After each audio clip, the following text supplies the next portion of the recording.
घरी येऊन ते आपल्या बायका पोरांसोबत निवांत झोपले होते. अंदाजे रात्री 1च्या दरम्यान त्यांचा दरवाजा कोणीतरी वाजवला. एवढ्या रात्री कोण हे बघण्यासाठी त्यांनी दार उघडलं. दार उघडताच तोंडावरती रुमाल बांधलेल्या काही हल्लेखोरांनी त्यांच्यावरती धारदार शस्त्रांनी जोरदार वार केले आणि यामध्ये ते गंभीररित्या जखमी झाले. दरम्यान त्यांच्या आरडाओरडा घरात झोपलेल्या त्यांच्या 3 मुली व त्यांची बायको सर्वजण जागे झाले. तोपर्यंत हल्लेखोर घरातील पैसा, दागिने व मौल्यवान वस्तू घेऊन पसार झाले होते. इकडे ज्यांच्यावर हल्ला झाला त्यांनीही जीव सोडला. या धक्कादायक प्रकार पुण्यातील कर्वेनगर या पॉश भागातील श्रीमान सोसायटीमध्ये अमोल निवघुने या व्यक्तीसोबत घडला.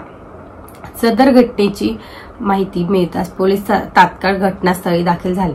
सर्वसाधारण अंदाजे या दरोड्यांच्या उद्देशाने केलेला खून दिसतोय अशी तेथे चर्चा सुरू झाली.